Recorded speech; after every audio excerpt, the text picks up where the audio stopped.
女儿，妈妈好，阿姨好，妈妈好，阿姨好。该改口了。彩礼给的不够，什么时候给够了？再喊吗？亲爱的，你愿意嫁给我吗？我妈说得再加30万彩礼给我弟弟买房，要不然不让我嫁。认真的。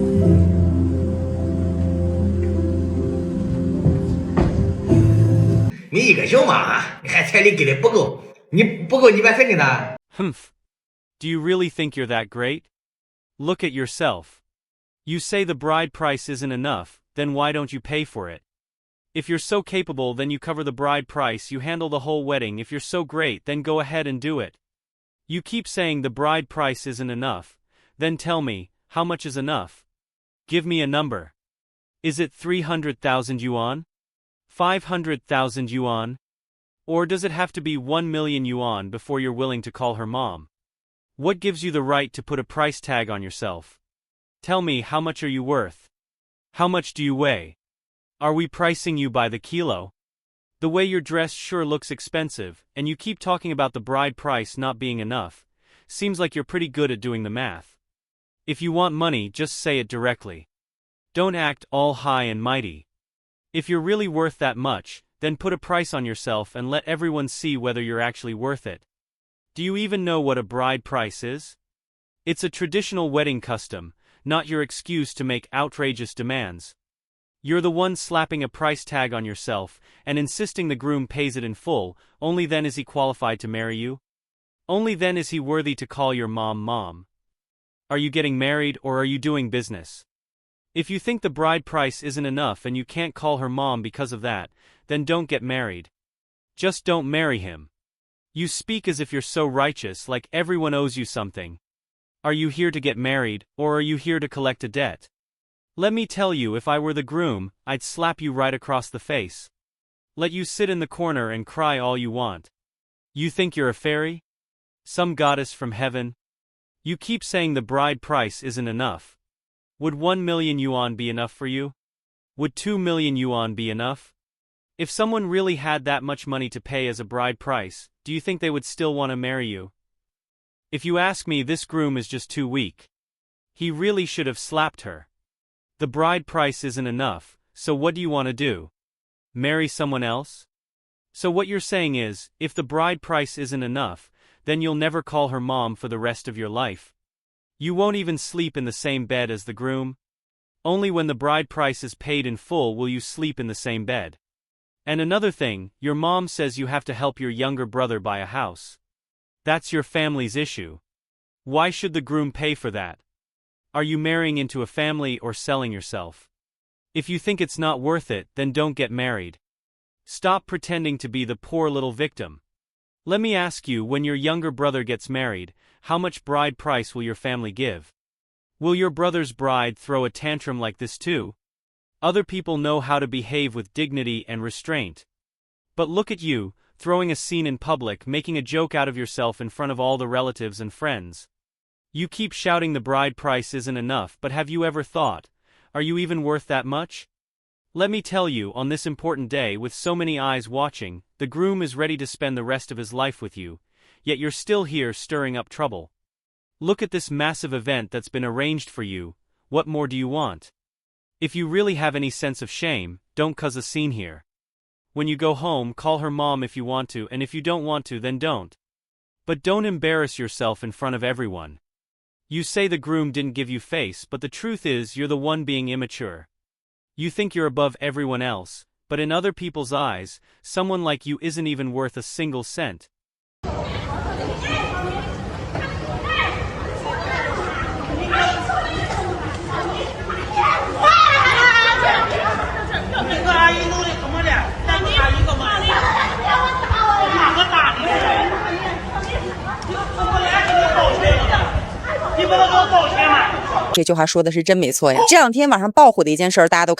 Be on guard against fire, theft, and your bestie. This old saying truly isn't baseless. Recently, there's been a hot topic all over the internet. Has anyone been following it? The incident happened in Shankyu, Henan. A newlywed couple was holding their wedding. It should have been a joyous and festive day, but everything turned into chaos because of a single comment from the bride's best friend. That day, just as the bride was about to step out of the wedding car and make her entrance, her bestie suddenly spoke up and urged her to demand a getting off the car gift from the groom, an amount of 28,800 yuan. Mind you, this amount had never even been discussed during any of the negotiations between the two families. The groom was totally unprepared and instantly thrown into confusion. The groom's family tried to persuade her for quite a while and even compromised, saying, "Let's proceed with the wedding first, we'll deal with this money issue later." But unexpectedly, the bride not only refused to accept this suggestion, but also completely followed her best friend's advice and firmly refused to get out of the car. The outcome was predictable. The groom flew into a rage on the spot, emotions flared on both sides, and things escalated from a quarrel into a physical confrontation. The entire wedding was completely ruined. What should have been one of the happiest moments in life was utterly derailed by one suggestion from a bestie. After watching the video, many netizens sighed, "If you can't even make your own decisions at a moment like this, how can you expect to live a smooth life in the future?" But the comment section was also full of sarcastic, dark humor. Some people said, that bestie was a blessing in disguise. She helped the groom avoid disaster early. Others joked, the bride almost made it into a good life, luckily the bestie stepped in at the last second. That was close. This incident reminds us once again that marriage isn't just a union between two people, it's a collision of values and approaches to life. Especially in critical moments, who truly stands by your side and who's actually pushing you from behind becomes crystal clear. 男子结婚被岳母临时加了8万块钱的彩礼。 A man from Jiangxi was forced by his mother-in-law to add an extra 80,000 yuan to the bride price right before the wedding. Since then, during every holiday or festival, he has never set foot in his mother-in-law's home. Bringing gifts during holidays is a sign of respect, but not stepping inside the house is about dignity. The man and his girlfriend fell in love freely. The girlfriend never looked down on the man's poor family background and firmly stated she was willing to walk into marriage with him.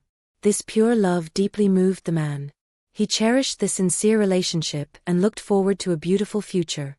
However, right before the wedding, even though both sides had already agreed on the amount of the bride price, the mother-in-law suddenly demanded an extra 80,000 yuan, claiming it was just to see the man's attitude. This demand left the man both shocked and furious. After all, the bride price was not a small matter, and there had already been a prior agreement. But the man understood that his girlfriend was innocent, and it wasn't her fault to have such parents. She shouldn't become the victim of this conflict.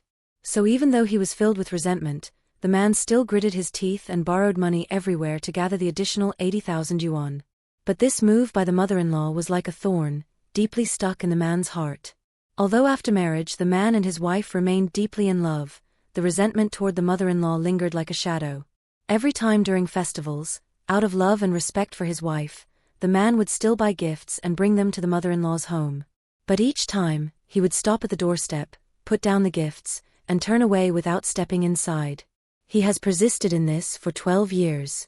As time passed, through his own efforts and hard work, the man gradually achieved success in his career and now drives a luxury car. As his living conditions improved, the mother-in-law's attitude also changed. She let go of her pride and began inviting the man to come inside the house. But the barrier in the man's heart did not disappear just because of her change in attitude. Faced with the mother-in-law's invitation, he still did as he always had, put down the gifts and left, ignoring her repeated attempts to persuade him. The mother-in-law anxiously ran after him, knocking on the car window, sincerely pleading with him to stay for a meal, saying she had already prepared the dishes. She even mentioned that if he didn't stay, the villagers would laugh at her. But the man remained unmoved and stepped on the accelerator to leave.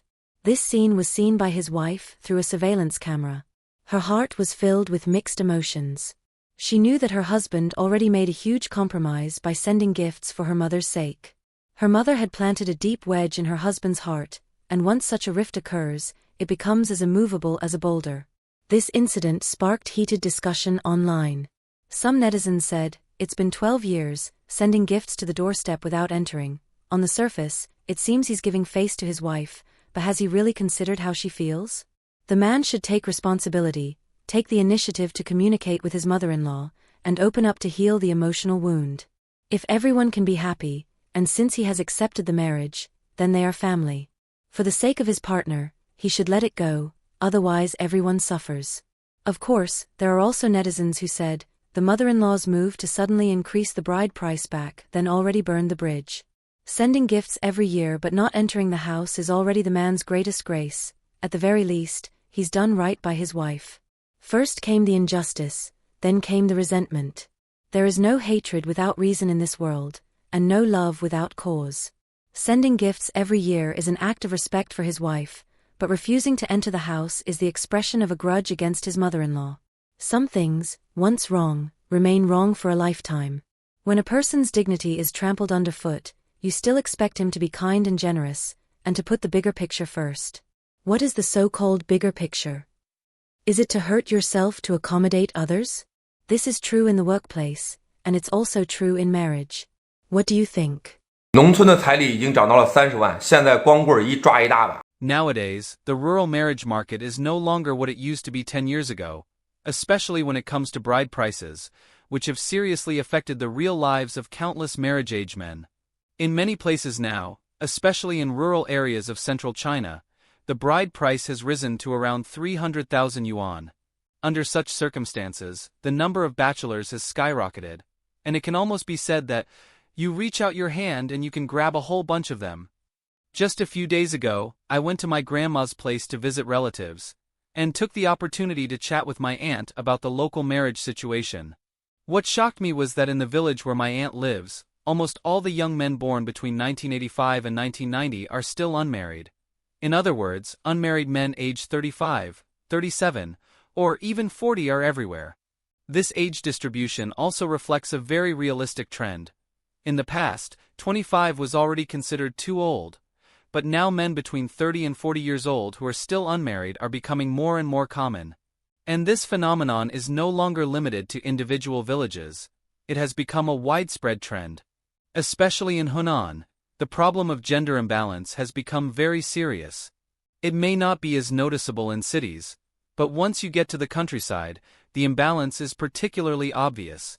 The number of young women is limited and their mate selection standards are also quietly changing. First, the woman's conditions may not seem high, but she often insists that the man must own a car and a house. Second, the bride price generally starts at 300,000 yuan. Third, being an only child is best, and there must be no brothers in the family. Even if you have just one younger or older brother, the woman's family will worry about the division of property, and thus lower your chances of being accepted. Fourth, the man's parents must both be in good health, with no chronic illnesses, and even being a bit older is considered a disadvantage. A few days ago, my cousin went on a blind date in the neighboring village, and what he told me afterward left me completely speechless. That blind date was nothing like a traditional meet and get to know each other. It was more like a queue check-in. A girl would sit in a chair inside her home or at the doorstep, not moving at all, while in front of her lined up a dozen or even dozens of boys, entering one by one just to take a look. It was basically a conveyor belt kind of process. During this process, the matchmaker would tell the girl whether the man had a house, a car, how much he earned annually, his age, and what kind of job he had, just like a screening. It's all about looking at the face, looking at the figure, and deciding in just a few seconds whether there's any visual chemistry. And as for my cousin, he waited for a long time but still hadn't reached his turn, when he suddenly heard the girl say to the matchmaker, "I've seen enough for today, no more." The boys still waiting in line had no choice but to walk away, disappointed. This kind of assembly line dating process, to be honest, feels absurd and heartbreaking at the same time. So now, the rural dating market is no longer just about whether you're willing to pay the bride price. Even if you come with the money, willing to buy a car and a house, you still might not find a girl who's willing to live with you. There are too few girls and too many boys, and the power of choice has completely tilted toward the women. Personally, I feel I've been quite lucky. From falling in love to getting married, everything went smoothly, without much hardship. But looking at the current state of rural marriage, to be honest, I really don't understand it, nor can I make sense of it. I've started to feel worried for the old bachelors like my cousin. He's already 32 this year. His family isn't rich, but they're doing okay. He looks decent, and his personality is steady. Yet in this current market, he still can't find a suitable partner. I really don't get it. With these conditions, he would have been married long ago in the past, but now he's just another ordinary guy who gets rejected in the dating pool. In the short term, I don't see any sign of this situation being resolved. And in the long term, to be honest, there's not much hope either. Perhaps we need to start thinking from the level of policy and culture. What exactly should be the essence of marriage? Does anyone have any practical and effective suggestions, especially regarding the issue of high bride prices? Is there a better way to strike a balance? The issue of exorbitant bride prices in rural areas has attracted increasing attention in recent years. Governments at all levels have successively introduced a series of documents and related policies, clearly stating the need to address the negative phenomena of high bride prices and extravagance in rural marriages. However, from a practical standpoint, although policies are in place, there are few places where they are truly implemented effectively, and the results are very limited. Especially in some rural areas where customs are deeply rooted, tackling high bride prices still faces great resistance. So, is there a more practical and direct way to curb the spread of exorbitant bride prices? I would like to propose a suggestion here that may be worth considering, which is to establish a whistleblower reward mechanism that involves the participation of all citizens. As long as someone posts content online showing off high bride prices, for example, flaunting 188,000 yuan bride price or 288,000 yuan dowry, etc., or if there is an obvious case of lavish weddings and high bride price transactions in the village, people can make real name reports by recording videos or taking photo and text evidence. Once verified to be true, in addition to strictly punishing those who receive high bride prices, the whistleblower can also receive a reward equivalent to 10% of the actual bride price. For example, if you report a case where the bride price is as high as 188,000 yuan and the investigation confirms it, then you will receive a reward of 18,800 yuan. If it's 288,000 yuan, the corresponding reward would be 28,800 yuan. Such a reporting mechanism can not only effectively deter those who blindly compare and flaunt their wealth, but also encourage more people to actively participate in supervision and promote reform. Once the reward system is in place, anyone who wants to show off their bride price, compete in extravagance, or display dowries may have to think twice about the consequences. Do you agree with my viewpoint? Feel free to leave your comment. I'd love to hear what you think. If you enjoyed this video, please like and subscribe to our channel for more similar content. See you in the next video.